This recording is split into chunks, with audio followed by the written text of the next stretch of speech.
Praise the Lord. കർത്താവായ യേശു ക്രിസ്തുവിൻ്റെ അതിപരിശുദ്ധമായ നാമം വാഴ്ത്തപ്പെടുമാറാകട്ടെ. വീണ്ടും ഒരു പ്രാവശ്യം കൂടി കർത്തൃസന്നിധിയിൽ താണിരിപ്പാൻ സർവകൃപാലുവായ ദൈവാടിയൻ്റെ ജീവിതത്തിൽ ഒരുക്കി തന്ന വിലയേറിയ മകൾ ഭാഗ്യത്തെ ഓർത്ത് അടിയൻ നന്ദിയോട് ദൈവത്തെ സ്തുതിക്കുന്നു, സ്തോത്രം ചെയ്യുന്നു.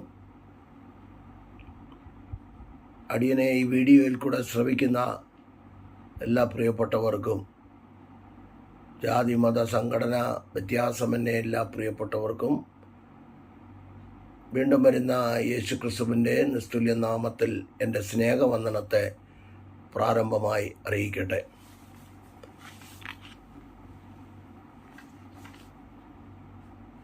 പലരും ചോദ്യങ്ങൾ ചോദിച്ചതിന് വിശുദ്ധ ബൈബിൾ എന്ത് മറുപടി പറയുന്നു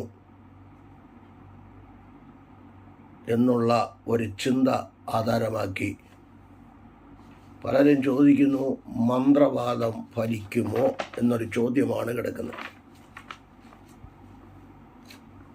മന്ത്രവാദം ഫലിക്കുമോ?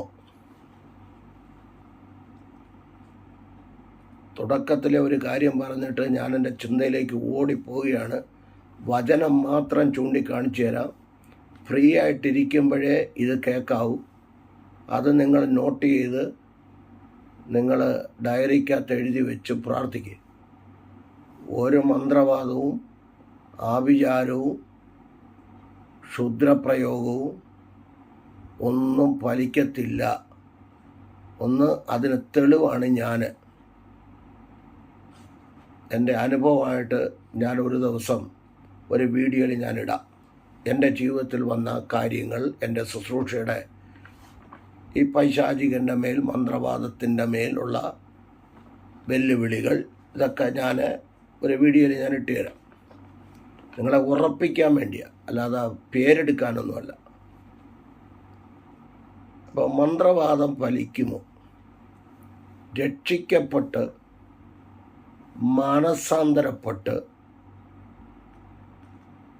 യേശു കർത്താവിൻ്റെ രക്തത്താൽ കഴുകൽ പ്രാപിച്ച് കൂട്ടായ്മ ആചരിച്ച്, അപ്പം നുറുക്ക് കൂട്ടായ്മ, പ്രാർത്ഥന കഴിച്ച് കൂട്ടായ്മ ആചരിച്ച് വിശുദ്ധിക്ക് വേണ്ടി, വേർപാടിന് വേണ്ടി നിൽക്കുന്ന ഒരു ദൈവ പൈതലിന് 66 പുസ്തകങ്ങളിൽ 1189 അധ്യായങ്ങളിൽ 31,173 വാക്യങ്ങളിൽ നിന്നുകൊണ്ട് പറയാം, ഒരു കാരണവശാലും ഫലിക്കില്ല.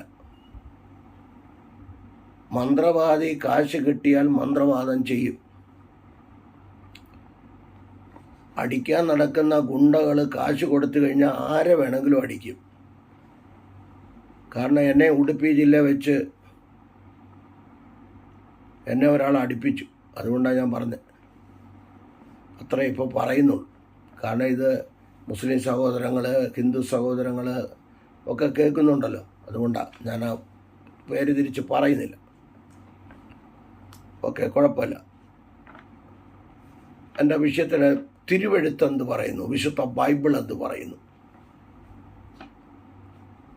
നമുക്ക് പുറപ്പാട് പുസ്തകത്തിലേക്ക് തന്നെ ഓടിപ്പോയാൽ എല്ലാവർക്കും അറിയാം. ഫറവോനോട് ദൈവം പറഞ്ഞു, എൻ്റെ ജനത്തെ ആരാധിപ്പാൻ വിട്ടയക്കുക എന്ന് പറഞ്ഞു. ഞാൻ പറഞ്ഞു പോകത്തേ ഉള്ളൂ. അങ്ങനെ 10 ബാധകൾ അയച്ചിട്ടും 9 ബാധ അയച്ചിട്ടും അയാൾ എന്ത് ചെയ്തില്ല, വിട്ടില്ല. ഫറവോൻ്റെ ഹൃദയം കഠിനമാക്കി, ദൈവം കഠിനമാക്കി, അവൻ കഠിനമാക്കി എന്നൊക്കെ ഉണ്ട്. എന്നാൽ കടിഞ്ഞൂൽ സംഹാരം വന്നപ്പോഴാണ്, പുറപ്പാട് ദിവസം 11-ാം അധ്യായം 12-ാം അധ്യായം വന്നപ്പോഴാണ് അവൻ വിട്ടയച്ചത്. അതിനെക്കുറിച്ച് ഓടിച്ചു 10 ചിന്തകൾ ഓടിച്ച് പറയാം. ഒന്നാമത്തേത്, മന്ത്രവാദം ഫലിക്കുമോ? ഇനി ബൈബിളിൽ മന്ത്രവാദി ഉണ്ടോ എന്ന് ചോദിച്ചു കഴിഞ്ഞാൽ മന്ത്രവാദികളുണ്ട്. 7 കൂട്ടരുണ്ട്. ഇതെല്ലാം കൂടെ ഇന്ന് തീരുമെന്നാണ് സംശയം. ശരി, ഞാൻ എൻ്റെ വിഷയത്തിലേക്ക് വരാം. നോക്കണേ, പുറപ്പാട് പുസ്തകം നമ്മൾ 7-ാം അധ്യായം പഠിക്കുമ്പോൾ, പുറപ്പാട് പുസ്തകം 7-ാം അധ്യായം 8 മുതൽ 13 വരെ വായിക്കുമ്പോൾ, ഒന്നാമത് അവിടെ കാണുന്നത്, ദൈവം മോശയോട് പറഞ്ഞു, നിന്റെ കയ്യിലിരിക്കുന്ന വടി നിലത്തിടുക. നിലത്തിട്ടു, അത് സർപ്പമായി തീർന്നു. അതുപോലെ തന്നെ മന്ത്രവാദികളും അവിടെ ഉണ്ട്. ഫറവോൻ വിളിച്ചു, അവരോട് പറഞ്ഞു, അവരുടെ വടി നിലത്തിട്ടു, സർപ്പമായി തീർന്നു. അവിടെ എഴുതിയിരിക്കുന്ന പദം ഇങ്ങനെയാണ്, അഹരോൻ്റെ വടി അവരുടെ വടികളെ വിഴുങ്ങിക്കളഞ്ഞു. എൻ്റെ ഒരു ആത്മീയ പാഠ്യം, വടി പാമ്പായല്ലോ, അങ്ങനെ മോശയുടെ വടി സർപ്പമായത് ബാക്കിയുള്ളതിനെ മുഴുവനും വിഴുങ്ങിക്കളഞ്ഞു. അവിടെ പരാജയം വന്നേ. അപ്പോൾ മന്ത്രവാദികളും ഉണ്ട്. അപ്പോൾ ദൈവമക്കൾക്ക് വിജയം വന്നല്ലോ. അവനും പത്തി വിടർത്തി ആടിയാടി നിന്ന്, ഇവരുടേതും ആടിയാടി നിന്ന്, ഇവ ഓരോന്നാടുമ്പോൾ തലപ്പത്തിരിക്കുന്നവനെ പിടിച്ച് വിഴുങ്ങി ബാക്കിയുള്ളതെല്ലാം വായിക്കാത്ത വന്ന് കയറി. എൻ്റെ ഭാഷയിൽ നമ്പർ 1. വളരെ ശ്രദ്ധിച്ചാണ്, പെട്ടെന്ന് ഓടിച്ച് പറയാം. അടുത്ത് രണ്ടാമത് പുറപ്പാട് പുസ്തകം 17 മുതൽ 24 വരെയുള്ള വാക്യം വായിക്കുമ്പോൾ, മോശയോട് ദൈവം പറഞ്ഞു, വടിയെടുത്ത് നദിയിലുള്ള വെള്ളത്തിന്മേൽ അടിച്ച് വെള്ളം രക്തമാകുകയും ആ നദിയിലുള്ള മത്സ്യം ചാകുകയും ചെയ്യും. ഇത് മിസ്രൈമ്യ മന്ത്രവാദികളും തങ്ങളുടെ മന്ത്രവാദത്താൽ അങ്ങനെ തന്നെ ചെയ്തു. ഇവർ ചെയ്തതുപോലെ അവർ ചെയ്തു. അടുത്ത് പുറപ്പാട് പുസ്തകം 8-ാം അധ്യായം 1 മുതൽ 8 വരെ വായിക്കുമ്പോൾ, നദിയിലും പുഴകളിലും കുളങ്ങളിലും എല്ലാം തവള അനവധിയായി ജനിക്കുമെന്ന് പറഞ്ഞു. അത് അരമനകളിലും സൈനഗ്രഹത്തിലും കട്ടിലും തൊട്ടിയിലും വെള്ളത്തിലും അപ്പം ചൂടുന്നിടത്തും അടുക്കളയ്ക്കകത്തും എന്ന് പറഞ്ഞാൽ പറവോൻ്റെ ദേഹത്തും എല്ലാത്തിൻ്റെയും ദേഹത്തും എല്ലാം തവള. അങ്ങനെ തന്നെ മന്ത്രവാദികളും ചെയ്തു. മന്ത്രവാദം ഫലിക്കത്തില്ല, ചെയ്തു. പക്ഷേ തവള വന്നു. പക്ഷെ തവളയെ ഓടിക്കാൻ അവർക്കറിയില്ല. നിങ്ങൾ ആ ഭാഗം വായിച്ചോണ്ടേ, തിരുവെഴുത്തിന് ആധാരമായിട്ടാണ്.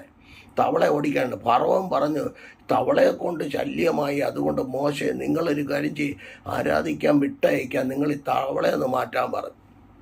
നിങ്ങളുടെ യഹോവയോടൊന്ന് പ്രാർത്ഥിക്കാൻ പറഞ്ഞു. ദിവസം നിശ്ചയിച്ച് പ്രാർത്ഥിച്ചു, തവള മാറി. മന്ത്രവാദികൾക്ക് തവളയെ വരുത്താൻ ചിലപ്പോൾ കഴിയും, തവളയെ മാറ്റാൻ കഴിയത്തില്ല. മനസ്സിലായല്ലോ? അവിടെയും പരാജയമാണ്. വളരെ ശ്രദ്ധിച്ചു. എൻ്റെ ഒരു ആത്മീയ ചിന്തയാണ് കുത്തിക്കുറിച്ചെടുത്തെഴുതിയത്. തവള ഇറങ്ങിപ്പോകാൻ വേണ്ടി പ്രാർത്ഥിക്കുക. മോശയോട് പറയുക, പ്രാർത്ഥിക്കുക നിൻ്റെ യഹോവയോട്. അപ്പോൾ ഇതുപോലുള്ള തവള പിശാചുക്കളൊക്കെ പോകണമെങ്കിൽ കൈകൊട്ടിപ്പാടുന്ന, വിശുദ്ധിക്ക് വേണ്ടി വേർപെട്ട ജീവിതം നയിക്കുന്ന ഒരു കൂട്ടം ദൈവമക്കളുണ്ട്. അവർ വിചാരിച്ചെങ്കിലേ ഈ തവള ശക്തികളൊക്കെ പോകത്തുള്ളൂ. അത്രയും മാത്രം പറഞ്ഞാൽ മതി. അവിടെ നിർത്തുന്നു. ഓടിച്ച് ഒരുപാട് കാര്യങ്ങൾ വചനത്തിൽ പറയാനുണ്ട്. ഇത് ഫ്രീ ആയിട്ടിരിക്കുന്നവർ വായിക്കുക. ഞാൻ ഫ്രീ ആയിട്ടിരുന്നപ്പോൾ ഞാൻ കുത്തിക്കുറിച്ച് എഴുതി വെച്ചതാണ്. കുറേ കാര്യങ്ങളൊക്കെ ആയിട്ട്, അല്ലാതെ അവിടെ മന്ത്രമുണ്ട് ഇവിടെ മന്ത്രമുണ്ടെന്ന് പറഞ്ഞാൽ മന്ത്രത്തെയും പേടിക്കേണ്ട, മന്ത്രവാദികളെയും പേടിക്കേണ്ട. ധൈര്യമായിട്ട് മുന്നോട്ട് പോകും ദൈവമക്കൾ.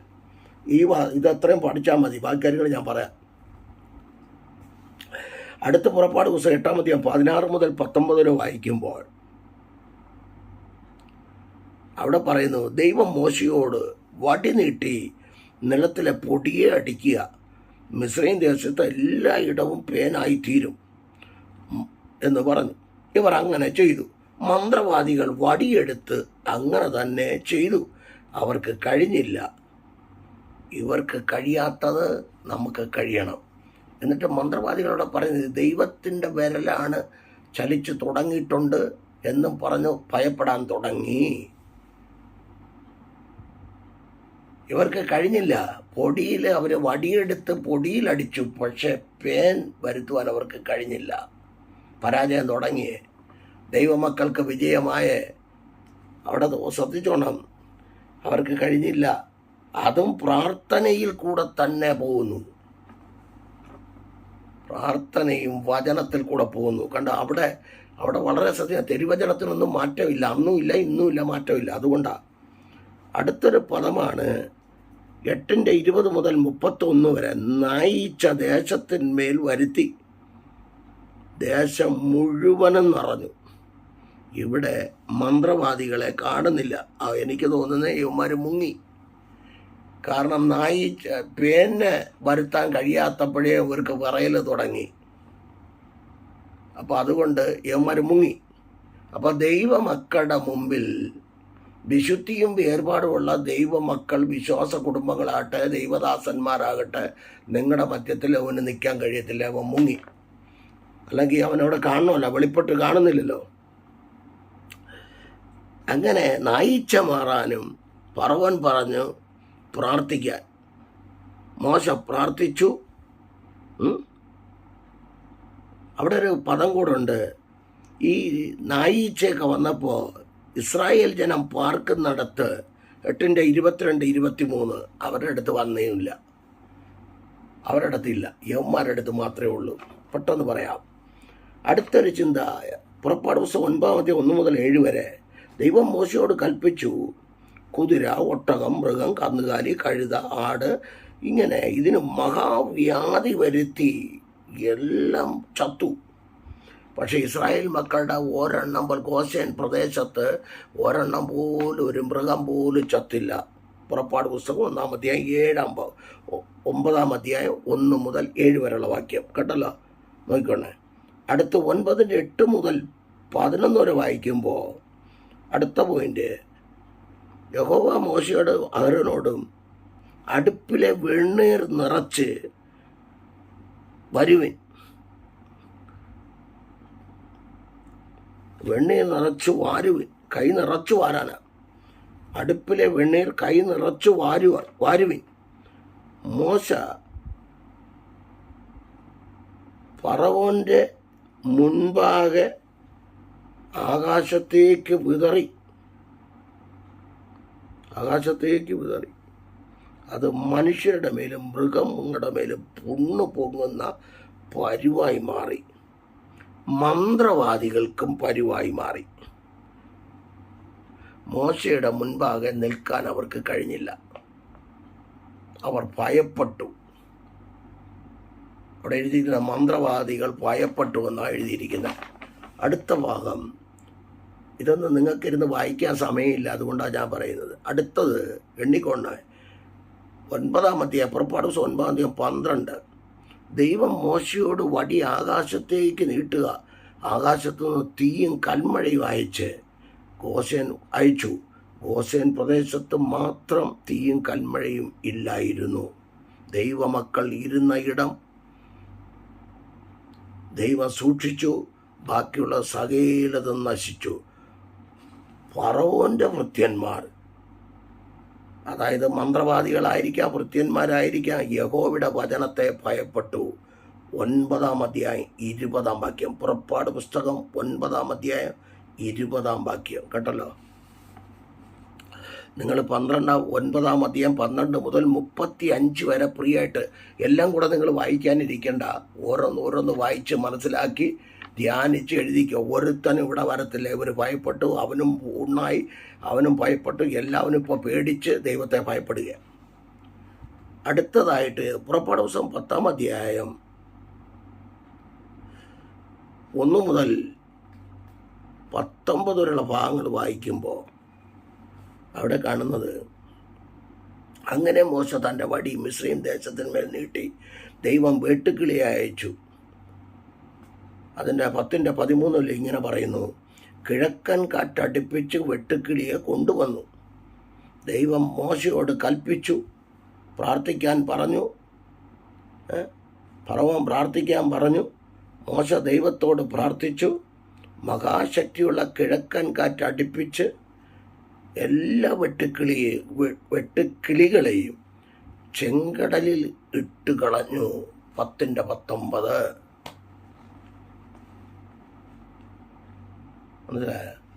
ഇട്ട് കളഞ്ഞു, എല്ലാം പോയി. അതും പ്രാർത്ഥനയും കൂടെ പോയി.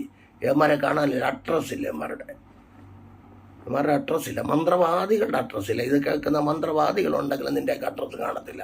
അതുകൊണ്ട് ദൈവത്തെ ഭയപ്പെട്ടോ. മന്ത്രവാദികൾക്കൊരു വാക്യം തരാം. 10:19 കണ്ടോ? അവർ യഹോവയെ ഭയപ്പെട്ടു. പുറപ്പാട് പുസ്തകം 9:20 യഹോവയെ ഭയപ്പെട്ടു. ഫറവോൻ പോലും പറഞ്ഞ് നിങ്ങളുടെ ദൈവത്തോട് പ്രാർത്ഥിക്കാൻ. അതുകൊണ്ട് ഞങ്ങൾ പ്രാർത്ഥിക്കാം, മനം തിരിഞ്ഞ് മടങ്ങി വാ. വേറൊന്നും പറയുന്നില്ല. നമുക്ക് കർത്താവിനെ പേടിയാ. അടുത്ത് പുറപ്പാട് പുസ്തകം 10-ാം അധ്യായം 20 മുതൽ 29 വരെ. മോശപടി ആകാശത്തേക്ക് നീട്ടുക എന്ന് ദൈവം പറഞ്ഞു. കൂരിരുട്ടുണ്ടായി. മിസ്രൈം ദേശത്തെല്ലാം കൂരിരുട്ടുണ്ടായി. ഒരുത്തൻ കണ്ടില്ല. പക്ഷേ ഗോശേൻ ദേശത്ത് ഇസ്രായേൽ മക്കൾ പാർത്ത സ്ഥലത്ത് വെളിച്ചമുണ്ടായിരുന്നു. അതാ ഞങ്ങൾ വിളിക്കുന്ന ദൈവം.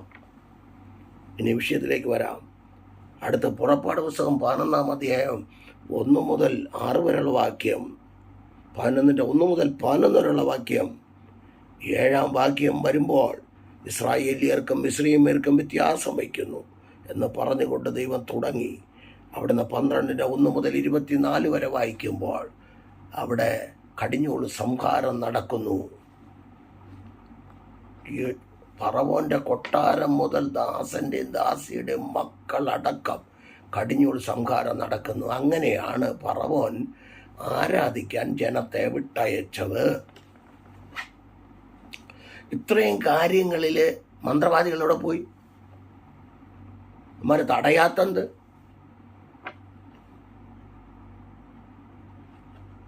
ദൈവം അറിയാതാണോ ഈ കുഞ്ഞുങ്ങൾ മരിച്ചത്? നാളെ ചോദിച്ച ചോദ്യത്തോടുള്ള മറുപടി അതിനകത്തുണ്ട്. പക്ഷേ എനിക്ക് അതിനകത്ത് നിൽക്കാൻ സമയമില്ല. എൻ്റെ വിഷയം അത്രയല്ല. എൻ്റെ വിഷയം ഒറ്റേ ഒരു വിഷയമാണ്. മന്ത്രവാദം ഫലിക്കുമോ? മന്ത്രവാദത്തെ പേടിക്കണോ? മന്ത്രവാദികളെ പേടിക്കണം. ഇത്രയേ ഉള്ളൂ. പേടിക്കുന്നുള്ളവർ ഇനിയും പേടിച്ചോ? ഈ വചനം കേട്ടിട്ട് പേടിയോ? വചനത്തിൻ്റെ പവർ നിങ്ങൾക്ക് അറിയാത്തതുകൊണ്ടാണ്. വചനത്തിൻ്റെ ശക്തി നിങ്ങൾക്ക് മനസ്സിലാകാത്തതുകൊണ്ടാണ്. അപ്പോൾ ചോദിക്കുന്ന ചില ചോദ്യങ്ങളുണ്ട്. ഇവർ അത്ഭുതങ്ങൾ ചെയ്യുന്നില്ലേ? മന്ത്രവാദികൾ ചെയ്തിട്ടുണ്ട്. ഞാൻ 7 പോയിന്റ് ഓടിച്ച് വായിച്ചു തരാം. നിങ്ങളത് ഇരുന്ന് ധ്യാനിച്ചോണം കേട്ടല്ലോ. സമയം ഓക്കെ. മന്ത്രവാദത്തിൽ കൂടെ ഭാവി പല വാഗ്ദാക്കളുണ്ട്. മന്ത്രവാദത്തിൽ കൂടെ ഭാവി പല വാഗ്ദാക്കളുണ്ട്.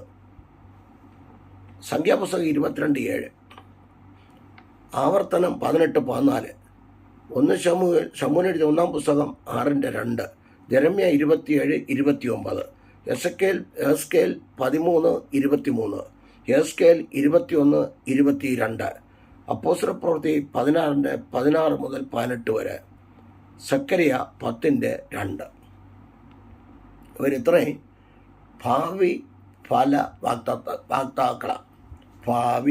വാഗ്ദാക്കളാ. ഇവരാരാന്ന്? ഇവരെന്ത് ചെയ്യുക? ഭാവി കാര്യങ്ങൾ പ്രവചിച്ച് പറയും. ഭാവി കാര്യങ്ങളെ പറയും. തിരുവെഴുത്തിലെ മന്ത്രവാദികളെ കുറിച്ചായി പറയുന്നത്. അടുത്ത തിരുവെഴുത്തിലെ മന്ത്രവാദികൾ. ഉൽപ്പത്തി പുസ്തകം 41:24, പുറപ്പാട് പുസ്തകം 7:11, പുറപ്പാട് പുസ്തകം 8:19, പുറപ്പാട് പുസ്തകം 9:11, ദാനിയേൽ പ്രവചനം 2:2, ആവർത്തനം 4:7. ഇപ്പോൾ മന്ത്രവാദികളുണ്ട്. ഞങ്ങളുടെ ബൈബിളിൽ മന്ത്രവാദികളെ പോലും കളഞ്ഞിട്ടില്ല. അവരെ പോലും എടുത്തു പറയുന്നുണ്ട്. അതാണ് ഞങ്ങളുടെ വിശുദ്ധ ബൈബിള്.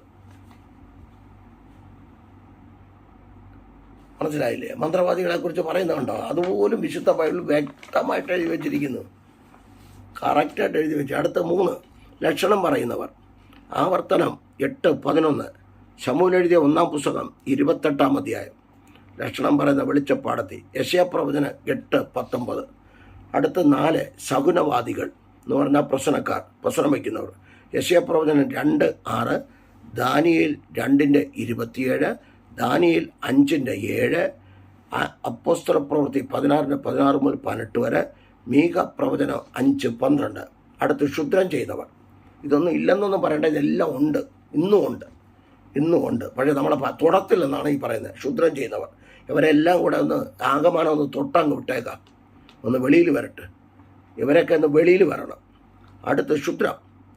പുറപ്പാട് പുസ്തകം 22:18, ലേവ്യ പുസ്തകം 19:31, ലേവ്യ പുസ്തകം 20:6, ശമൂവേൽ എഴുതിയ 1-ാം പുസ്തകം 15:23, ശമൂവേൽ എഴുതിയ 1-ാം പുസ്തകം 28:7, രാജാക്കന്മാർക്ക് എഴുതിയ 2-ാം പുസ്തകം 9:23, ദിനവൃത്താന്തങ്ങളുടെ 1-ാം പുസ്തകം 10:13, യെശയ്യാ പ്രവചനം 8:19, രാജാക്കന്മാർക്ക് എഴുതിയ 2-ാം പുസ്തകം 23:24, ഗലാത്യർ 5:20, യെശയ്യാ 19:3,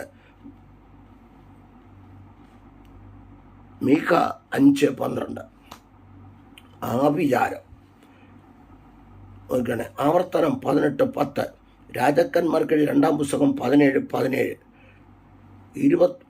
രാജാക്കന്മാർക്കെഴുതിയ 2-ാം പുസ്തകം 21:6, യെശയ്യാ പ്രവചനം 47:9, മലാക്കി 3:5, അപ്പോസ്തല പ്രവൃത്തി 8:11, അപ്പോസ്തല പ്രവൃത്തി 13:16, അപ്പോസ്തല വെളിപ്പാട് പുസ്തകം 18:23, വെളിപ്പാട് പുസ്തകം 21:8. ഇത്രയും കാര്യങ്ങൾ നോക്കണേ. അടുത്ത് 7-ാമത്തേത്,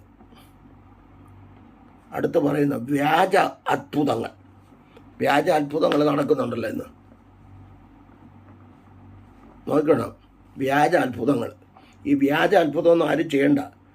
പുറപ്പാട് പുസ്തകം 7:11, പുറപ്പാട് പുസ്തകം 8:7, മത്തായി 7:22, മത്തായി 24:44, തെസ്സലോനിക്കർക്ക് എഴുതിയ 2-ാം ലേഖനം 2:9, വെളിപ്പാട് പുസ്തകം 13:13, വെളിപ്പാട് പുസ്തകം 16:14, വെളിപ്പാട് പുസ്തകം 19:20. വ്യാജ അത്ഭുതങ്ങളാണ് കേട്ടല്ലോ. ഇത്രയും കൂട്ടരെ ബൈബിളിൽ കാണുന്നു. എൻ്റെ ഒരൊറ്റ ചോദ്യം, മന്ത്രവാദം ഫലിക്കുമോ? ഇവരെ കൂടെ പിടിച്ചിട്ട് ഇതിനകത്ത് കിടക്കണം.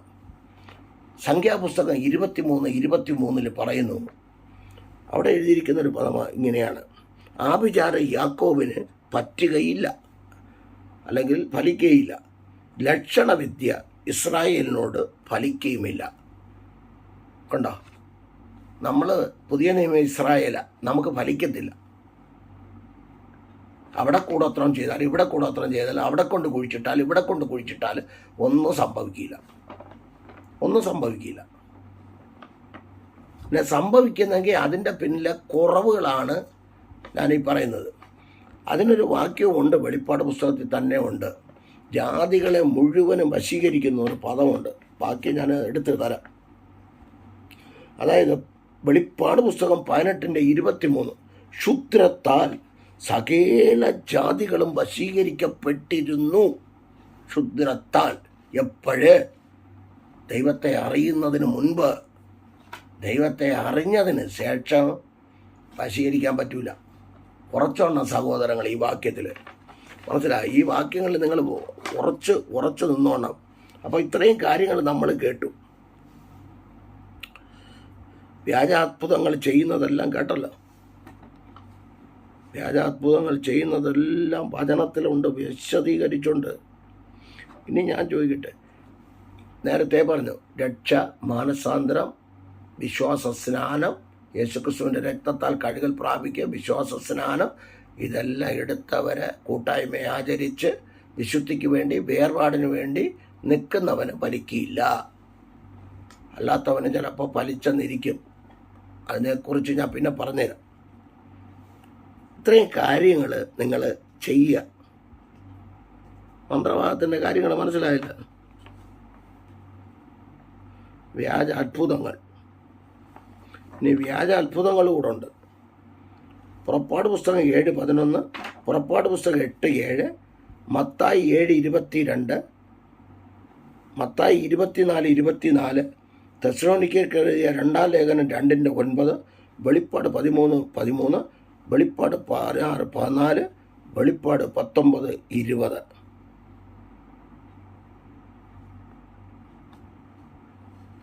അപ്പോൾ അതെല്ലാമായി. അപ്പം മന്ത്രവാദികളും വ്യാജാത്ഭുതങ്ങളും മത്തായി 7 നിങ്ങൾ എൻ്റെ നാമത്തിൽ ഭൂതങ്ങളെ പുറത്താക്കി രോഗികളെ സൗഖ്യമാക്കി, കർത്താവ് പറയുന്നു അധർമ്മം പ്രവർത്തിക്കുന്നവരെ എന്നെ വിട്ടു. ഈ കൂട്ടത്തിലുള്ളവരവർ കർത്താവ് പറയുന്നത് പോലെ ചെയ്യാതെ സ്വതന്ത്രം ഡ്യൂപ്ലിക്കേറ്റ് പരിപാടി ചെയ്ത് എന്ത് ചെയ്യുക, ഭൂതത്തെ ഓടിക്കുക. അപ്പോൾ കർത്താവ് പറഞ്ഞു അധർമ്മം പ്രവർത്തിക്കുക, എന്നെ വിട്ടു പോകുകയും ഞാൻ നിങ്ങളെ ഒരു നാളും അറിയുന്നില്ല. അത് പറയാതിരിക്കണമെങ്കിൽ ദൈവവചന അടിസ്ഥാനത്തിൽ കുഞ്ഞുങ്ങളെ നിങ്ങൾ നിന്നാട്ട് ദൈവം നിങ്ങളെല്ലാവരെയും അനുഗ്രഹിക്കട്ടെ. ഇനി ഞാൻ വിഷയത്തിലേക്ക് വരാം. ഇനി നമുക്കൊന്നുകൂടെ പഠിച്ചാൽ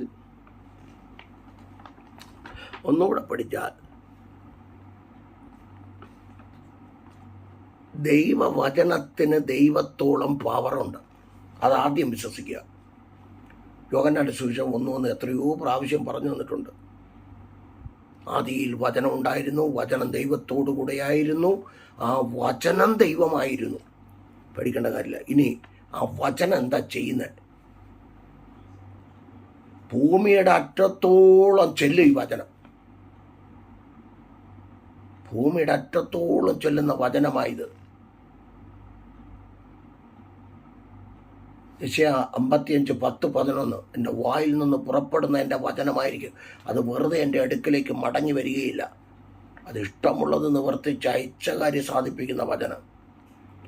ചൈനയിലിരുന്ന് നിനക്ക് മന്ത്രവാദം ചെയ്താലും നിനക്ക് ഇയാക്കിയില്ല. ഓക്കെ, അത് ഏക്കത്തില്ല. അല്ലെങ്കിൽ ചെയ്യട്ടെ. ഇങ്ങോട്ട് വരാൻ പറ, യേശുവിൻ്റെ നാമത്തിൽ എൻ്റെ നേരെ വരാൻ പറ. മന്ത്രവാദം ചെയ്. അങ്ങനെയല്ലേ പറയുന്നത്? അല്ലാതെ പേടിച്ച് പറയുന്നില്ലല്ലോ. ധൈര്യം ഉണ്ടെങ്കിൽ ചെയ്യ്. കുറേ ചെയ്തല്ലോ. എത്രയോ മന്ത്രവാദം ചെയ്ത് എനിക്കെതിരെ. എനിക്ക് വെളിപ്പെട്ട കാര്യങ്ങളാണ്. ഞാൻ ശത്രുവിനോട് വേണ്ടി എൻ്റെ കുടുംബത്തെ നീ തൊട്ട് കളിക്കരുത്. എൻ്റെ അടുത്ത് നീ നേരെ വാ. നിനക്ക് അധികാരമില്ല, നീ വരൂല. പലരും വന്ന് മുട്ടുകുത്തിയിട്ടുണ്ട്. പല മന്ത്രവാദികളും മുട്ടുകുത്തിയിട്ടുണ്ട്. തെറ്റ് പറ്റിപ്പോയെന്ന് പറഞ്ഞിട്ടുണ്ട്. യേശുവിനെ വിളിക്കുന്നുണ്ട് അവർ. വിഷയത്തിലേക്ക് വരാം. അതിനുള്ള കാരണം കൂടെ തെളിയത് തിമോഥെയോസിന് എഴുതിയ 2-ാം ലേഖനം 2:9. ദൈവവചനത്തിന് ബന്ധനമില്ല. തെളിവുകൾ. ഈ ബന്ധനമില്ലാത്ത വചനത്തിൻ്റെ പവർ എന്തുവാണെന്ന് യെരമ്യാ 23:29. എൻ്റെ വചനം തീ പോലെയും പാറയെ തകർക്കുന്ന ചുറ്റിയ പോലെയും. എബ്രായർ 4:12-13. ദൈവത്തിൻ്റെ വചനം ജീവന് ചെയ്തിനുള്ള ഇരുവായ്ത്തുള്ള ഇത് വാളിനേക്കാളും മൂർച്ചയേറിയത്, ആത്മാവിനെയും പ്രാണനെയും സന്ധിമജ്ജകളിലേക്ക് തുളച്ചു ചെല്ലുന്നത്, ഹൃദയത്തിലെ ചിന്തനങ്ങളെ ഭാവങ്ങളെ വിവേചിക്കുന്ന വചനം, ഭൂമിയുടെ അറ്റത്തോളം ചെല്ലുന്ന വചനം. ഈ വചനത്തിൻ്റെ പവർ യേശുക്രിസ്തു നമുക്ക് തന്നു. ലൂക്കോസ് 9:1-2, ലൂക്കോസ് 10:1-2. അവൻ സകല ഭൂതത്തെ തോർത്ത് ഓടിക്കുവാനും രോഗികളെ സൗഖ്യമാക്കുവാനും ദൈവം അധികാരം തന്നു. എല്ലാം മന്ത്രവാദം ചെയ്യുന്നത് എന്തായാലും പിശാചിനോടാണല്ലോ. ഈ പിശാചെന്ന് പറഞ്ഞാൽ ശപിക്കപ്പെട്ടവനാണല്ലോ. ഉൽപ്പത്തി 3:14 പാമ്പിനെ ദൈവം ശപിച്ചല്ലോ. അവനാണല്ലോ വഞ്ചകൻ. കൊരിന്ത്യർക്ക് 2-ാം ലേഖനം 11:3 ഉപായത്താൽ ചതിച്ച് വശീകരിച്ചെടുത്തത് പാമ്പാണല്ലോ. ദൈവം അതിനെ ശപിച്ചു. അതിൻ്റെ ശാപം ഇന്നുവരെ മാറിയിട്ടില്ല. അതിങ്ങനെ ശാപത്തിൽ തന്നെ കിടക്കുക. പൊടി തിന്ന് കിടക്കുക. അതുകൊണ്ടാണ് ചില പൊടികളുടെ പുറകേ നടക്കുന്നത്. പൊടിയന്മാരുടെ പുറകേ നടക്കുന്നു. പൊടിയന്മാരുടെ പുറകേ നടന്ന് അവസാനം മുടിയന്മാർ വരും. മുടിയന്മാർ വന്ന് അവസാനം മടിയന്മാരായി മാറും. മനസ്സിലായില്ലേ? പൊടി തിന്ന് പൊടിയൻ്റെ പുറകെ പോവുക. പൊടിയൻ്റെ പുറകെ പോയ പാമ്പ് അവസാനം എന്ത് ചെയ്ത് അവനെ മുടിയൻ്റെ പുറകെ പോകും. മുടിയൻ്റെ പുറകെ പോയിട്ട് അവസാനം മടിയൻ്റെ പുറകെ പോകും. അതുകൊണ്ട് ഈ പൊടിയനും മുടിയനും മടിയനും ശ്രദ്ധിക്കുക. ഈ പാമ്പിനെ ശ്രദ്ധിക്കുക. ഓക്കെ, നിങ്ങളെ ആരെയും തൊടില്ല. നീ മുടിയനാണെങ്കിൽ വേണ്ടാത്ത പ്രവൃത്തി ചെയ്യുകയാണെങ്കിൽ ഒന്നും പറയാൻ പറ്റില്ല. ദൈവവചന അടിസ്ഥാനത്തൊന്നും പറയാൻ പറ്റത്തില്ല. അതിന് വേണമെങ്കിൽ ഒരു തെളിവെന്ന് പറഞ്ഞാൽ മത്തായി 12:43-44 ബാക്കി യേശുക്രിസ്തു പറഞ്ഞൊരു വചനമാണ്. അതുകൊണ്ട് അവന് ഉള്ള ഒരു കാര്യവും നമ്മുടെ വീട്ടിൽ കാണരുത്. നമ്മുടെ ജീവിതത്തിൽ കാണരുത്. കുറവുകളുണ്ടെങ്കിൽ അനുദിനം ഏറ്റു പറഞ്ഞ് പ്രാർത്ഥിച്ച് കിടന്ന് ഉറങ്ങിക്കൊള്ളണം. നിരപ്പ് പ്രാപിക്കണമെങ്കിൽ നിരപ്പ് പ്രാപിച്ചോണം. ഇല്ലെങ്കിൽ അവൻ തിരികെ കയറി വരും. അതിന് ഞാൻ തെളിവ് 2 തവണ തരാം. മത്തായി 12:43-44 യേശുക്രിസ്തു പറഞ്ഞു, ഒരുത്തൻ്റെ വീട്ടിൽ നിന്ന് ഭൂതം പോകുന്നു. അവൻ പോയിട്ട് അലഞ്ഞു തിരിഞ്ഞ് നടക്കും, നീരോട്ടം നോക്കി നടക്കും. അവന് തണുപ്പാണ് വേണ്ടത്, അവന് ചൂടുള്ളിടത്താൻ വരൂല. വചനം തീയ. യെരമ്യാ 23:29, യെരമ്യാ 5:14, എബ്രായർ 12:29. ദഹിപ്പിക്കുന്ന അഗ്നിയ നമ്മുടെ വചനം. ഈ തീക്കാത്താൻ വരില്ല. അവന് തണുപ്പാണ് ഇഷ്ടം. ആരാധനയിൽ തണുപ്പ്, സഭകളിൽ ആരാധനയിൽ തണുപ്പ് അവൻ വരും. സ്തോത്രം. അന്യഭാഷ പറയണ്ട, ഉറച്ച് കൈയടിക്കണ്ട, പ്രവചനം വേണ്ട. പൂർണ്ണമായത് വന്നപ്പോൾ അംശമായി നിന്നു. അവനൊക്കെ പൂതോ. കാരണം തണുപ്പ് വന്നല്ല. തണുപ്പ് ഉള്ളിടത്തല്ലേ മത്തായി 12:43-44 കയറുന്നത്. ഞാൻ വിട്ടു പോന്ന എൻ്റെ വീട്ടിലേക്ക് ഞാനൊന്ന് ചെല്ലാൻ പോവാന്ന്. അടിച്ചു വാരി ഇട്ടിരിക്കുകയാണെങ്കിൽ ഒന്ന് കഴുകി നോക്കിയിട്ട് അവനേക്കാൾ 7 മടങ്ങ് പവറുള്ളവനെ കൊണ്ട് വരുമെന്ന് പറഞ്ഞത് യേശുക്രിസ്തുവാണ്. അപ്പോൾ പോയത് കൊണ്ട് വരത്തില്ലെന്നൊന്നും ആരും ചിന്തിക്കരുത്. നമ്മുടെ ഭാഗം ക്ലിയറാക്കിയ ആ ഏരിയയിൽ അവൻ അടുക്കില്ല. വന്ന് നോക്കിയിട്ട് പോത്തേ ഉള്ളൂ, ഇങ്ങോട്ട് കയറില്ല. യോബിൻ്റെ വീട്ടിനകത്ത് കയറിയതുപോലെ. യോബിൻ്റെ വീടെന്ന് പറയുമ്പോൾ കുഞ്ഞുങ്ങളുടെ വീട്ടിനകത്ത്, കുഞ്ഞുങ്ങൾ വാർത്ത ഇടത്ത്. ഓക്കെ, ഞാൻ എൻ്റെ വിഷയത്തിലേക്ക് വരാം. അപ്പോൾ ഇത്രയും വചനം തന്നു. യെരമ്യാ 23:29, എബ്രായർ 4:12, റോമർ 16:20, ലൂക്കോസ് 10:19, മർക്കോസ് 16:17 വാക്യങ്ങൾ. വിശ്വസിക്കുന്നവരാൽ ഈ അടയാളങ്ങൾ ഇന്നും നടക്കുന്നുണ്ട്. അതുകൊണ്ട് ചിലവന്മാർ പുല്ല് തിന്നും വെള്ളം കുടിക്കില്ല. അമ്മരോട് പറയാം, പരിശുദ്ധാത്മാവിൻ്റെ പരിവർത്തനമില്ലാതെ നീ വചനം മാത്രം ഭക്ഷിച്ചുകൊണ്ട് നടന്ന ഒരു വിടുതലുണ്ടാകത്തില്ല. കാരണം ഇത് ആത്മാവിനാൽ എഴുതപ്പെട്ട വചനമാണ്. ആത്മാവുള്ള ഫിലിപ്പോസുമാർക്കേ ചിലത് ചെയ്യാൻ കഴിയത്തുള്ളൂ. അപ്പോസ്തലപ്രവൃത്തി 8-5-6-7-8 വാക്യം വായിച്ചോ.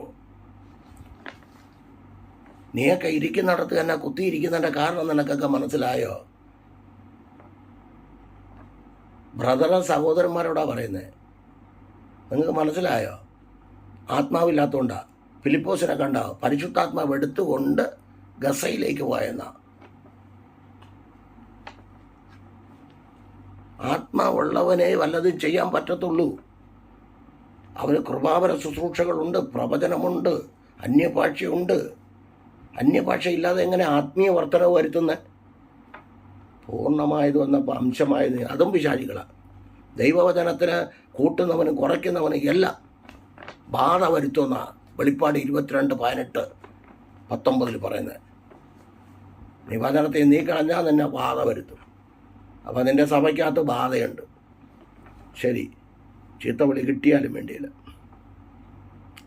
അപ്പോൾ ഒരു കാര്യമുണ്ട്, നിങ്ങൾക്കൊക്കെ പറഞ്ഞു തരാം.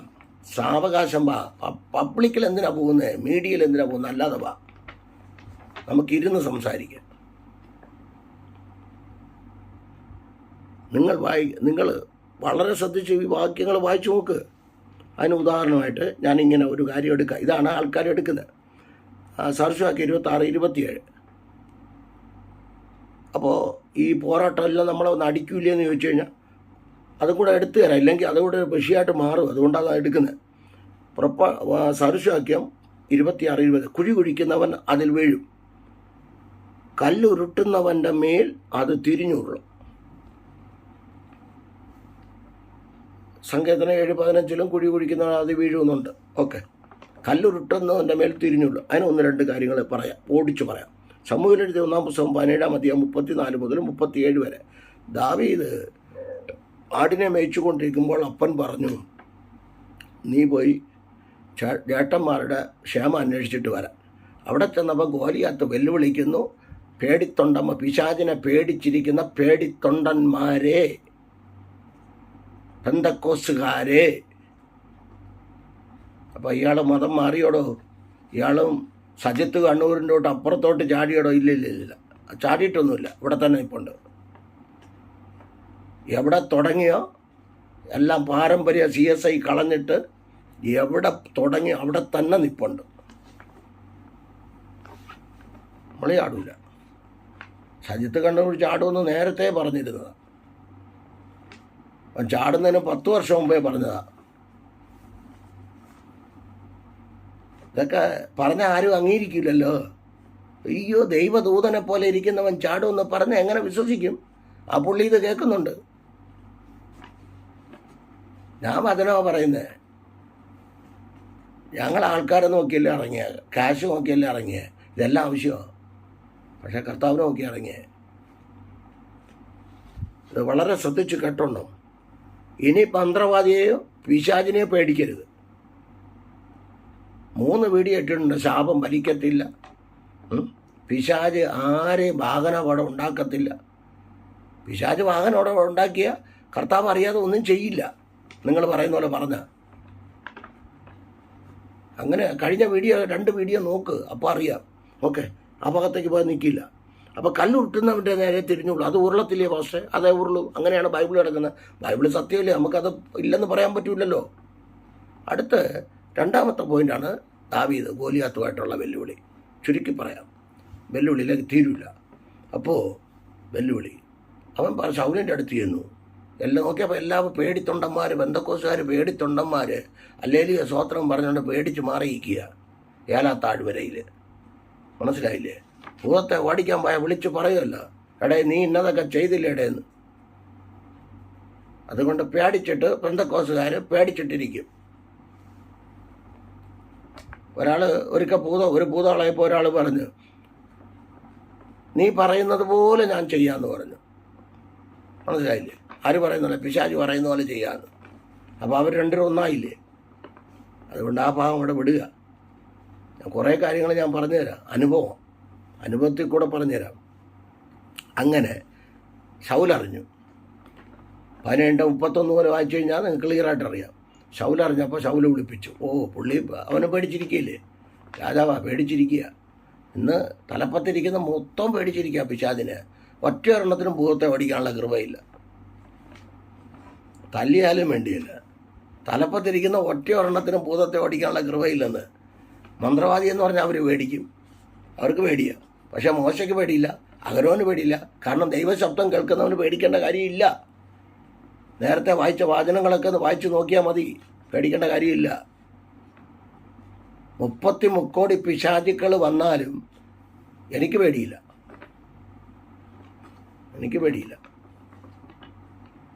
എന്നെ തൊടത്തില്ല.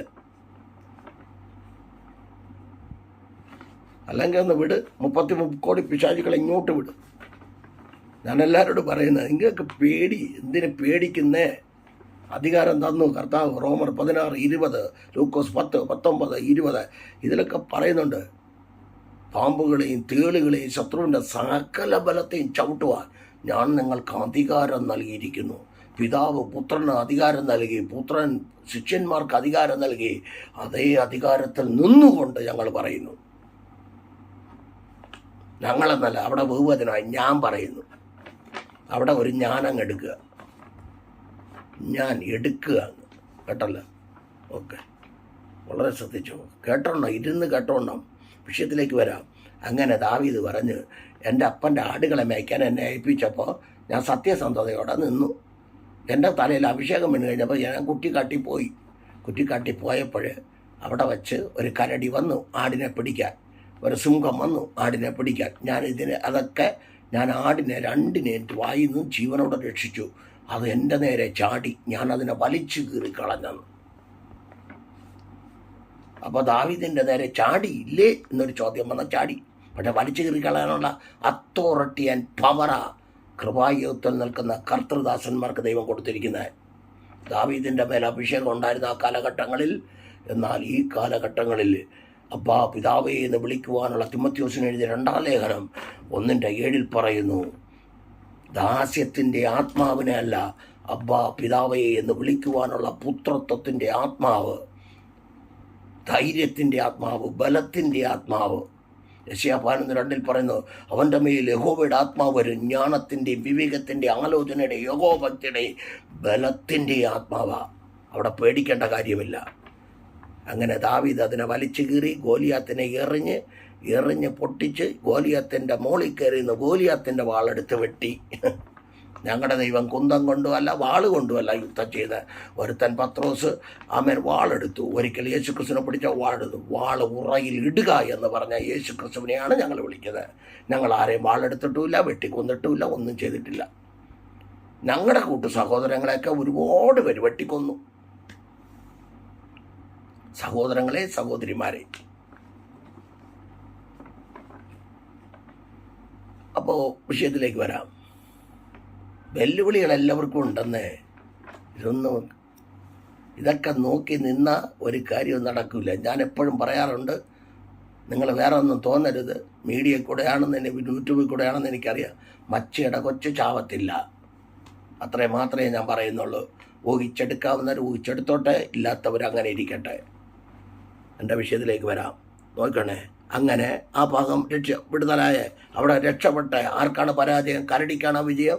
അതോ സിംഹത്തിനാണോ വിജയം? അതോ കല്ലുരുട്ടുന്നവർക്കാണോ വിജയം? കല്ലുരുട്ടാൻ പറഞ്ഞ് കർത്താവും പറഞ്ഞ് കല്ലുരുട്ടാൻ പറഞ്ഞു. അവരുടെ നേരെ ഉരുണ്ടില്ല. കല്ല് നീക്കുവീൻ. യോഹന്നാന്റെ സുവിശേഷം 11:33 മുതൽ 44 വരെയുള്ള ഭാഗം വായിച്ചോ. കല്ല് തിരിഞ്ഞുരുണ്ടില്ല. ഓക്കെ, ഒരിടത്ത് ഉരുണ്ടെങ്കിൽ അപ്പുറത്ത് ഉരുണ്ടില്ല. ഓക്കെ, ഞാൻ അതും കൂടെ തെളിയിക്കുകയാണ്. ആരുടെ ഒന്നും ചെയ്യത്തില്ല. ഒരു മന്ത്രവാദത്തിനോ ആ വിചാരത്തിനോ ക്ഷുദ്രപ്രയോഗത്തിനോ കൂടോത്രത്തിനോ ഒന്നും ചെയ്യാൻ കഴിയത്തില്ല. അതിനകത്ത് ഞാൻ വെല്ലുവിളിക്കുക.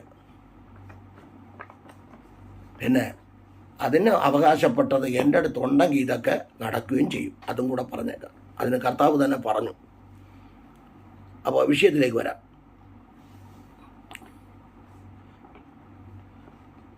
അവിടെ വേണ്ടത് ഇത്രയേ ഉള്ളൂ. ഇതൊക്കെ വരുമ്പോൾ വലിച്ചു കീറാനുള്ള പാലം കരടിയുടെയും സിംഹത്തിൻ്റെ വായിൽ നിന്നൊക്കെ വലിച്ചു കീറണമെങ്കിൽ എന്ത് വേണം? എഫേസ്യർ 6:10 പറയുന്നു, ഒടുവിൽ കർത്താവിലും അവൻ്റെ അമിത ബലത്തിലും ശക്തിപ്പെടുവിൻ. യോഹന്നാന്റെ സുവിശേഷം 1:16 അവൻ്റെ നിറവിൽ നിന്ന് കൃപമേൽ കൃപ ലഭിച്ചിരിക്കുന്നു. അപ്പോസ്തലപ്രവൃത്തി 9:22 സൗലോ മേൽക്കുമേൽ കൃപ പ്രാപിച്ചു. എലീശയെ നോക്ക്, ഇരട്ടി പവർ പ്രാപിച്ചു. എസക്കേലിനെ നോക്ക്, 47. എസ്കേൽ 47 1 മുതൽ 7 വരെയുള്ള വാക്യം വായിച്ചു നോക്ക്. നരിയാണി, മുട്ട്, അര നീന്തിയിട്ടല്ലാതെ കിടക്കാൻ വയ്യാത്ത പവറ. ഒന്നും നരിയാണിയുള്ള വെള്ളത്തിൽ നിൽക്കുന്നവനും ചാടുന്നുണ്ട്, മുട്ടോളം നിൽക്കുന്നവനും ചാടുന്നുണ്ട്. എങ്ങനെ ചാടുന്നതെന്ന് എനിക്കറിയത്തില്ല. സ്വയത്വത്തിൻ്റെ ചാട്ടമാണോ എന്താണെന്ന് അറിയില്ല. അരയോളം നിൽക്കുന്ന വെള്ളത്തിൽ നിൽക്കുന്നവൻ്റെയും കാല് പൊങ്ങത്തില്ല. പക്ഷെ കഴുത്തോളം വന്നപ്പോൾ അതൊക്കെ ചലിച്ച് തുടങ്ങും. വായുടെ അറ്റം വരെ വരുമ്പോഴത്തേക്ക് പൊങ്ങും. തലയും കൂടെ മുങ്ങിയാൽ തന്നെ പൊങ്ങും. അതുകൊണ്ട് അമ്മമാരത് തല മുങ്ങിയവനൊന്നും തലമുടി കറപ്പിച്ചുകൊണ്ട് നടക്കത്തില്ല. തലയിൽ പരിശുദ്ധാത്മാവിൻ്റെ സാന്നിധ്യം എസ്കേനെ പോലെ മുക്കിയോ നിന്നെ, നീ മീശ എന്ത് ചെയ്യില്ല, കറപ്പിക്കത്തില്ല. നീ കണ്ണ് പിരിയം വടിക്കത്തില്ല. നീ കറപ്പ് തൂക്കത്തില്ല. അവിടെ ചുണ്ടിൽ ചുമന്ന പെയിൻ്റ് അടിക്കത്തില്ല. ഇത്രയും കാര്യങ്ങൾ ഇപ്പോൾ പറയാം, ബാക്കി പിന്നെ പറയാം. ഇത്രയും കാര്യങ്ങൾ ഓർത്തല്ലോ. അവിടെ ഇരിക്കട്ടെ. അവിടെ യേശുക്രിസ്തുവിനെ കുറിച്ച് പറയുന്ന ഒരു പ്രവചനം കേട്ടോ. അപ്പോസ്തലന്മാരുടെ പ്രവൃത്തികൾ 10:38. നസ്രയനായ യേശുവിനെ സർവശക്തനായ അഭിഷേകം, ശക്തി ഇതെല്ലാം കൊടുത്ത് പരിശുദ്ധാത്മാവിനാലും ശക്തിയാലും അഭിഷേകം നിറച്ച് അതിൽ കൂടെ കർത്താവ് ചെയ്ത അത്ഭുതങ്ങൾ, അടയാളങ്ങൾ ഒക്കെ അവിടെ നിൽക്കട്ടെ. അടുത്ത് കിടക്കുന്നതാണ് ലൂക്കോസിൻ്റെ സുവിശേഷം 4:14. ആമേൻ. മത്തായി 4:1 മുതൽ 11 വരെയുള്ള വാക്യം നിങ്ങൾ വായിച്ചു കഴിഞ്ഞാൽ അറിയാം. യേശു ക്രിസ്തുവും സാത്താൻ പരീക്ഷകൻ അടുത്ത് വന്നപ്പോൾ വചനം കൊണ്ട് നേരിട്ടു. നമ്മുടെ ഉള്ളിൽ വചനം ഉണ്ടാകണം, പരിശുദ്ധാത്മാവും ഉണ്ടാകണം, വിശുദ്ധിയും ഉണ്ടാകണം, വേർപാടും ഉണ്ടാകണം. വചനപ്രകാരം നിന്നാൽ മതി, വേറെ ഒന്നും വേണ്ട. പിന്നെ വരുന്നതെല്ലാം എൻ്റെ അപ്പൻ അറിഞ്ഞിട്ട് തന്നെയാണ്. ഇത്രയും കാര്യങ്ങൾ മനസ്സിലായല്ലോ. ഇനി അപ്പോസ്തലപ്രവൃത്തി 19:13 മുതൽ 20 വരെയുള്ള വാക്യം. അവിടെ 7 പേര് ഭൂതത്തെ ഓടിക്കാൻ പോയി. അതിൻ്റെ സംഭവമൊക്കെ എല്ലാവർക്കും അറിയാം. ആ ഭാഗം ഞാൻ പറയുന്നില്ല, എൻ്റെ ചിന്താവിഷയമല്ല. അപ്പോസ്തലപ്രവൃത്തി 19:13 മുതൽ 20 വരെയുള്ള വാക്യം. ക്ഷുദ്രപ്രയോഗം ചെയ്തിരുന്ന പലരും തങ്ങളുടെ പുസ്തകങ്ങളെ കൊണ്ടുവന്ന് എല്ലാവരും കാണുകെ ചുട്ടുകളഞ്ഞു. ഇങ്ങനെ കർത്താവിൻ്റെ വചനം ശക്തിയോടെ പറഞ്ഞു. അത് ഏകദേശം 50,000 രൂപയുടെ വെള്ളിക്കാശുണ്ടായിരുന്നെന്നാണ്. അതിൻ്റെ വിലയുണ്ടായിരുന്നു. എല്ലാം ചുട്ടുകളഞ്ഞു. അവർ ദൈവത്തെ ഭയപ്പെട്ടു. എന്നെ കേൾക്കുന്ന സഹോദര സഹോദരി, ദൈവമക്കളെ, നമ്മൾ സാത്താനെ പേടിക്കണ്ട. ആരും ഒന്നും ചെയ്യത്തില്ല. അപ്പോൾ ഈ ഭൂതം അളന്നത് വാദിക്കുന്നതൊക്കെ ചോദിച്ചാൽ അതൊക്കെ അവന് കയറാൻ ഇടമുണ്ടെങ്കിലേ കയറൂ, ഇല്ലെങ്കിൽ കയറൂല്ല. ഇത്രയും വചനങ്ങൾ ഞാൻ തന്നു. ഇനി പുറപ്പാട് പുസ്തകത്തിൽ നിന്ന് കേട്ടത് തന്നെ നോക്കിയേ. തുടക്കം തൊട്ട് നോക്കിയേ മന്ത്രവാദികളും ദൈവമക്കളുമായിട്ടുള്ള വെല്ലുവിളി. ആദ്യമേ സർപ്പം വിഴുങ്ങി, അമ്മയുടെ എല്ലാം അങ്ങ് വിഴുങ്ങി. തവളെ ഉണ്ടാക്കാൻ കഴിയും, പക്ഷേ അമ്മ തവളെ ഓടിക്കാൻ കഴിയത്തില്ല. അല്ലെങ്കിൽ തവളെ വീട്ടിനകത്ത് കയറ്റാൻ കഴിയും, പക്ഷെ എന്ത് ചെയ്യത്തില്ല, ഓടിക്കാൻ കഴിയത്തില്ല. അതിന് പ്രാർത്ഥിക്കുന്നവർ വേണം. നായിച്ച പൊടിയിലേക്ക് അടിക്കുക, വടിയെടുത്ത് അമ്മയുടെ മാന്ത്രിക വടിയെടുത്ത് ഹോശിയ പ്രവചനം 4:12 വടി ലക്ഷണം പറയുന്നത്. അതോടൊപ്പം തന്നെ എസ്കേൽ 8:17 വടി മൂക്കിൽ തൊടിയിക്കുന്നത്. ഇതൊക്കെ മാന്ത്രിക ലക്ഷണങ്ങളാണ്. ഞാനത് കഴിഞ്ഞ വീഡിയോയിലൊക്കെ ഇട്ടിരുന്നു. ഓടിച്ചു വരാം. ഇനി അടുത്ത വിഷയത്തിലേക്ക് വരുമ്പോൾ ലൂക്കോസ് 9:1-2 ഇതെല്ലാം അധികാരം കൊടുത്ത് ശിഷ്യന്മാരെ അയച്ചു. അപ്പോസ്തലപ്രവൃത്തി 8:5-6 ഫിലിപ്പ് ശമരിയ പട്ടണത്തിൽ പ്രസംഗിച്ചു. രോഗികൾ സൗഖ്യമായി, ഭൂതങ്ങൾ അലറിയോടി, മുടന്തർ സൗഖ്യം വന്നു. അവിടെ അത്ഭുതങ്ങൾ നടന്നു, വിടുതലുകൾ നടന്നു, സന്തോഷമുണ്ടായി. കണ്ടല്ലോ, 5 മുതൽ 10 വരെയുള്ള വാക്യങ്ങൾ. അപ്പോസ്തലപ്രവൃത്തി 8-5-10 വരെയുള്ള വാക്യങ്ങൾ. അപ്പോസ്തലപ്രവൃത്തി 16-20 ഇങ്ങനെ പറയുന്നു. പൗലോസ് വെളിച്ചപ്പാടത്തിയെ ശാസിക്കുന്നു. വെളിച്ചപ്പാടത്തിയെ ശാസിച്ച് ഓടിക്കുക. യജമാനന്മാർക്ക് ലാഭം ഉണ്ടാക്കി കൊടുത്തുകൊണ്ടിരുന്ന പുള്ളിക്കാരത്തി എന്ത് ചെയ്തു?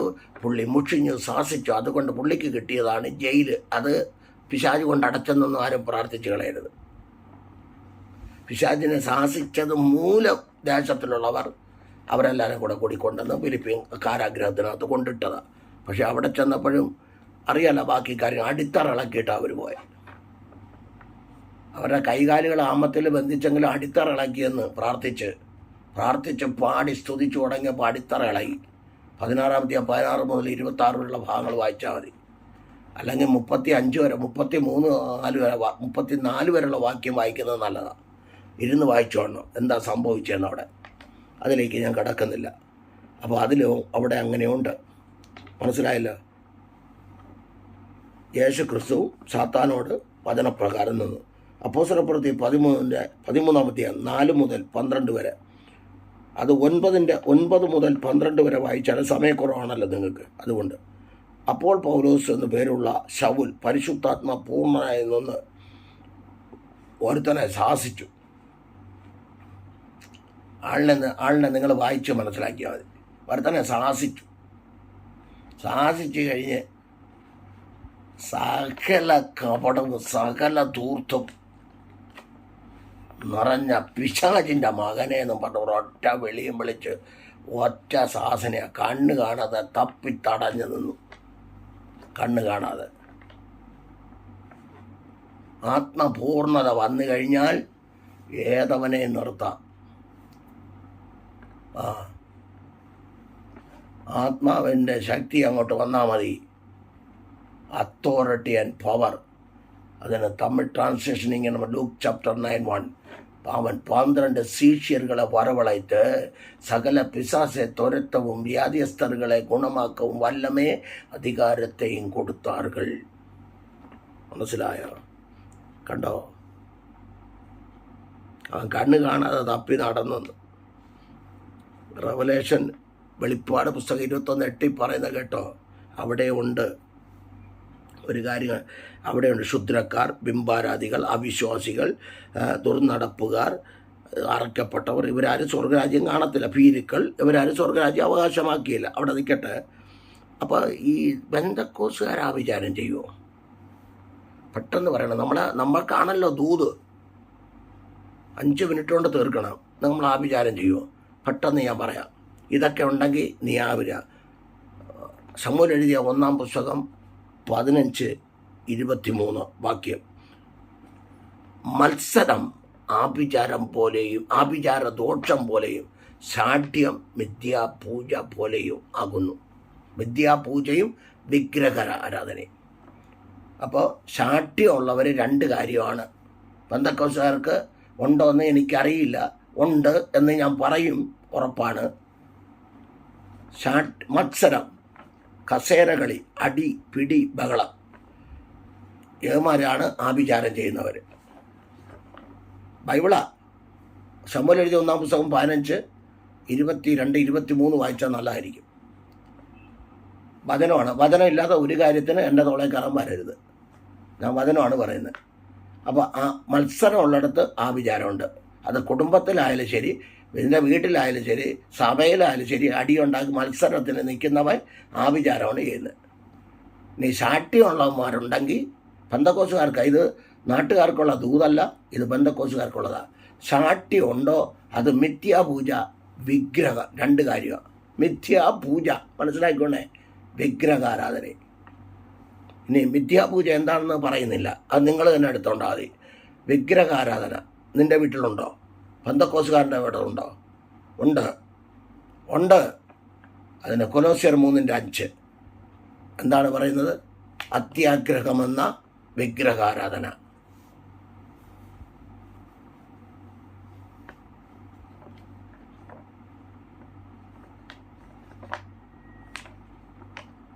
കർത്താവ് ഇനി വന്ന മധ്യാകാശത്തൊന്നും ഇറങ്ങത്തില്ല. ഇവിടെ കുമ്മനാട്ടിറങ്ങാനുള്ള എല്ലാ പരിപാടികളും ഇങ്ങനെ ഒരുക്കിക്കൊണ്ടിരിക്കുക. കർത്താവ് വന്ന് ഹെലികോപ്റ്ററിൽ അവിടോട്ട് ഇറങ്ങുക, അതിനുള്ള പരിപാടികളൊക്കെ ഒരുക്കിക്കൊണ്ടിരിക്കുക. ഒരു സഹോദരനോട് പറഞ്ഞതാണ്. ആ സഹോദരനൊന്നും പറയാൻ പറ്റത്തില്ല, എങ്കിൽ ഉടനെ മുടക്കിക്കളയും. എഴുത് ലെറ്റർ മുടക്കി. മുടക്കുന്നവനെ. ഞങ്ങളെ ഒന്നും മുടക്കാൻ നിനക്കൊന്നും പറ്റത്തില്ല. മുടക്ക്. കുറേ മുടക്കി എന്നെ മുടക്കി. ഞങ്ങളെയല്ല, എന്നെ മുടക്കി. അതുപോലെ പാവപ്പെട്ടവരെ മുടക്കി. അന്നേ തലപ്പത്തിരിക്കുന്നവനൊന്ന് മുടക്ക്. എന്ത് വൃത്തികേട് കാണിച്ചാലും മുടക്കാൻ പറ്റുമോ?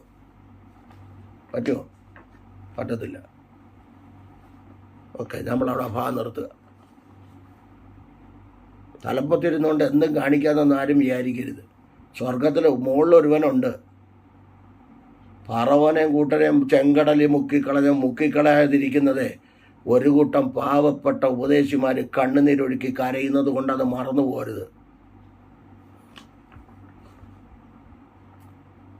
പോകരുത്. അല്ല, നിൻ്റെയൊക്കെ അഹങ്കാരത്തിനൊക്കെ ദൈവം ശക്തമായ തിരിച്ചടി തരും. മറന്നു പോകരുത്. ഈ പറഞ്ഞതൊക്കെ ഒന്ന് ഓർത്തിരുന്നോണ്ടേ. ധർമ്മരാജനെ മറന്നാൽ ഇതൊന്ന് ഓർത്തോണം. എല്ലാവർക്കും ഒന്ന് ഷെയർ ചെയ്തുകൂട്, കേൾക്കട്ടെ. മനസ്സിലായ? ആഭിചാരം, മത്സരം, ആഭിചാര ദോഷം പോലെ, ശാഠ്യം, മിഥ്യാപൂജ, വിഗ്രഹാരാധന, കൊലോസ്യർ 3:5 വിഗ്രഹാരാധന.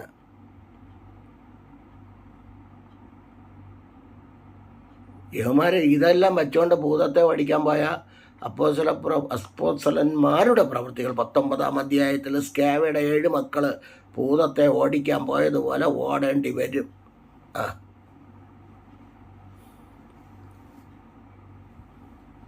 പട്ടാളക്കാരെയും പോലീസുകാരെയും നിർത്തിക്കൊണ്ട ഇലക്ഷൻ.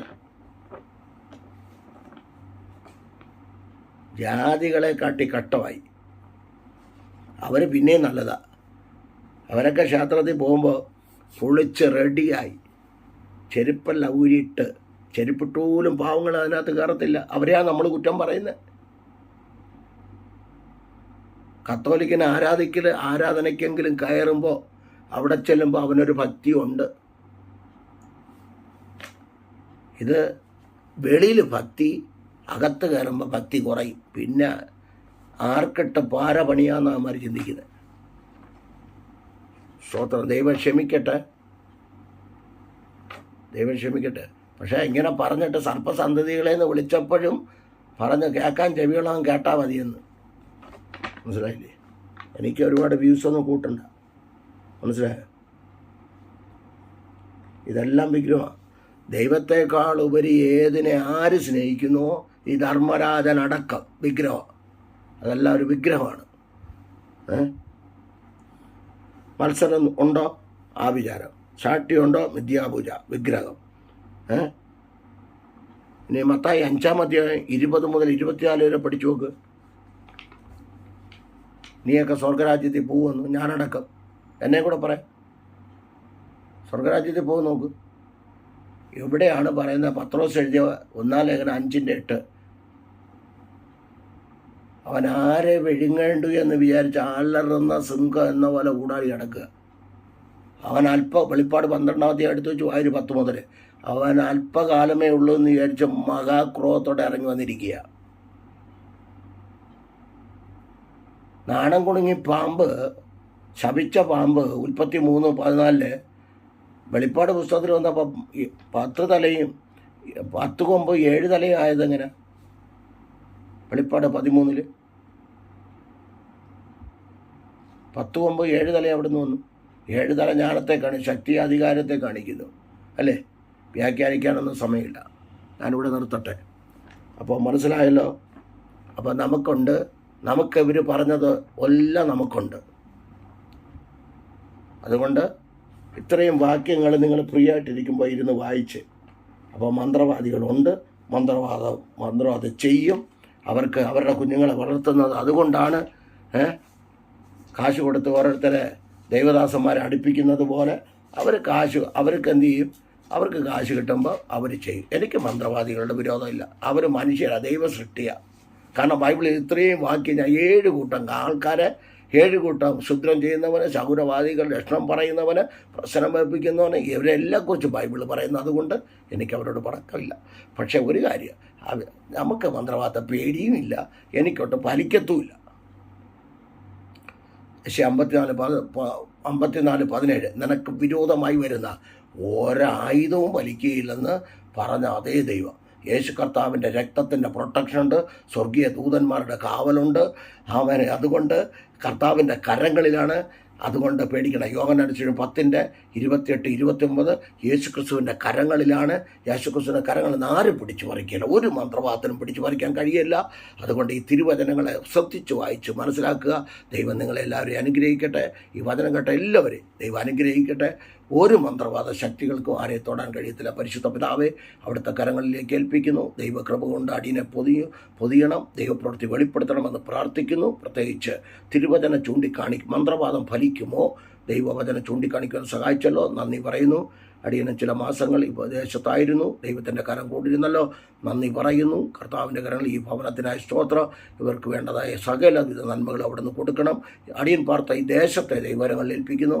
ഈ ദേശത്തിന് നന്മയുണ്ടാകട്ടെ, ഭരണകർത്താക്കൾക്ക് അനുഗ്രഹങ്ങളും വിടുതലുകളും ഉണ്ടാകട്ടെ. അതിനുവേണ്ടി പ്രാർത്ഥിക്കുന്നു. പ്രത്യേകിച്ച് ഇന്ത്യ മഹാരാജ്യത്തിന് വേണ്ടി പ്രാർത്ഥിക്കുന്നു. കഷ്ടതയിലും വേദനയിലിരിക്കുന്ന വയനാടിനെ ഓർത്ത് പ്രാർത്ഥിക്കുന്നു. ദൈവം അതിന് മുഖാന്തരങ്ങൾ, വ്യക്തി ജീവിതങ്ങളെ മുഖാന്തരങ്ങൾ ഒരുക്കി അർഹതപ്പെട്ടവർക്ക് ആ നന്മകൾ കരങ്ങളിൽ ലഭിക്കത്തക്ക നിലയിൽ കർത്താവ് ഒരുക്കണം. അതിന് കർത്താവ് കരം മുടക്കുന്നവർ, കൊടുക്കാൻ താല്പര്യമുള്ളവർ, അവർക്ക് ഡയറക്റ്റായിട്ട് കൊടുക്കുവാനുള്ള കൃപ കൊടുക്കണമെന്ന് പ്രാർത്ഥിക്കുന്നു. കരങ്ങളിൽ ഏൽപ്പിക്കുന്നു. ഭരിക്കുന്ന ഭരണകർത്താക്കൾ എല്ലാവരെയും ദൈവകരങ്ങളിൽ ഏൽപ്പിക്കുന്നു. ഒരു കാലവർഷക്കെടുതികളോ ഒന്നും വരാതെ വണ്ണം ദൈവം കാക്കണം. ദൈവത്തിൻ്റെ പ്രവൃത്തി വെളിപ്പെടുത്തണം. ഞങ്ങളുടെ ദേശം ഭയപ്പാടിലായിരിക്കുന്നു. ദൈവത്തിൻ്റെ പ്രവൃത്തി വെളിപ്പെടുത്തണമേ. ആമേൻ. എല്ലാ ഭരണാധികാരികളെ അപ്പൻ്റെ കരങ്ങളിൽ രോഗിയായി കിടക്കുന്നവർ, ആമേൻ, ഭാരത്തിലും പ്രയാസത്തിലും കടഭാരത്തിൽ മുങ്ങിയിരിക്കുന്നവർ, കർത്താവെ എല്ലാ മേഖലകളിൽ ദൈവത്തിൻ്റെ കരം കൂടിയിരിക്കണമെന്ന് പ്രാർത്ഥിക്കുന്നു. പ്രാർത്ഥന കേട്ടുള്ള നന്ദി. മുഴുമഹത്വം അവിടെ നിന്ന് എടുക്കണമേ. യേശു ക്രിസ്തുവിൻ നാമത്തിൻ്റെ പിതാവേ. ആമേൻ, ആമേൻ. God bless you. God bless you all abundantly. ദൈവം